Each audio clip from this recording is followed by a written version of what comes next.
Doctor Sudha Kannan astro TV நேயர்களுக்கு அனைவருக்கும் வணக்கம். இப்போ ஒரு ஜாதம் பார்க்க வராங்க. உங்களுக்கு ஜாதத்தில் இந்த நேரத்தில் தசா புத்தி சரியில்லாத இருக்கான். ஆனால் அவங்க ஒரு தொழில் ஆரம்பித்தே ஆகணும். நான் ஒரு தொழில் ஆரம்பித்தாகணும், எனக்கு வருமானமே இல்லை, நான் ஒரு காய் வியாபாரம் பண்ணலாம், இல்லை ஏதோ ஒரு தொழில் பண்ணணும்னு நிறைய பேர் விரும்பி வராங்க. அப்படி வரும்போது என்ன பண்ணுறாங்க, நான் பண்ணி தான் ஆகணும், எனக்கு வருமானமே இல்லை, சாப்பாட்டுக்கு நான் சிம்பிளாக பண்ணுறேன், வேணால் பண்ணி தான் ஆகணும் அப்படின்றோம். அவங்களுக்கு என்ன பண்ணுங்க, தசா புத்தி சரியில்லை, ரெண்டாவது அஷ்டம் சனி ஏழரை சனி இப்படிலாம் இருக்கும், ஏதோ ஒன்று இருக்கும். சொல்லும் போதே அவங்களே கஷ்டத்தில் வருவாங்க. வேணால் அவங்களுடைய குலதெய்வம் இஷ்ட தெய்வம் போய் வேண்டி, நான் இவ்வளோ கஷ்டப்படுறேன், எனக்கு ஏதாச்சும் ஒரு வழி காட்டுங்க, நான் இந்த தொழில் செய்யலான் இருக்கிறேன் அப்படின்னுவாங்க. அந்த கடவுள் அனுகிரகங்கள் என்ன பண்ணும், சரி அப்படின்ட்டு அது ஒரு வழிகாட்டுற மாதிரியே எங்கள்கிட்ட ஒரு ஜோதிடம் பார்க்க வருவாங்க, அஸ்ட்ராலஜிக்கிட்ட பார்க்க வருவாங்க.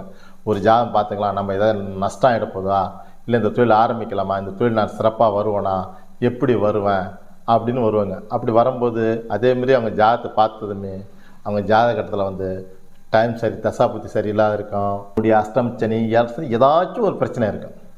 வேணால் நாங்கள் இப்படி தான் இருக்கோம் சார், நாங்கள் எங்கள் குடும்பம் சாப்பாட்டுக்கு வழி இல்லை, கடன் பிரச்சனை இருக்குது, நாங்கள் தொழில் செஞ்சே ஆகணும், நான் என்ன பண்ணி ஆகணும், இதுக்கு என்ன தான் வழி தீர்வு எனக்கு அப்படின்னு கேட்பாங்க. அதையும் தாண்டி பிரசன்னம், வெத்தலை பிரசன்னம், ஜோலி பிரசன்னம், அஷ்டமங்கல பிரசன்னம், நிறைய பிரசன்னம் இருக்குது. அந்த பிரசன்னத்தில் அவங்க கேட்ட நேரத்துக்கு நாங்கள் என்ன சொன்னோம், உங்களுடைய குலதெய்வம் உங்களுடைய இஷ்ட தெய்வம் இது ரெண்டும் வேண்டிக்கு கும்பிட்டு மனசார நீங்கள் என்ன நினைக்கிறீங்களோ உங்கள் குலதெய்வத்தையும் இஷ்ட தெய்வம் வேண்டி கேளுங்க. அது அப்படியே நிற்கும், சொல்லும் செய்யடா அப்படின்னு சொன்னா நீ தாராளமாக செய்யலாம். செய்ய வானான்னா நீ செய்யக்கூடாது, செஞ்ச லாஸ் வந்துடும். அவர் பிரசன்னத்தை ஓகேன்னு கொடுத்துட்டாருன்னா நீ செஞ்சால் சூப்பராக வரும். அதனால் அவங்களுடைய அந்த நேரத்தில் பிரசன்னம் போட்டு ஜோலி பிரசன்னம் போட்டு வெத்தலை பிரசன்னம் போட்டு கேட்டால் அவங்க பிரசன்னம் கரெக்டாக கொடுத்துடுச்சுன்னா அவங்க சூப்பராக அந்த தொழில் செய்யலாம். அது அவங்க கடவுள், அவங்களுடைய இஷ்ட தெய்வம், அவங்களுடைய புண்ணியம், இது மூணு நின்று அவங்களுக்கு வழி நடத்துவாங்க. பயப்படவே தேவையில்ல. இன்றைக்கி அப்படிலாம் இன்றைக்கி ஜாதகம் பார்க்குறோம்.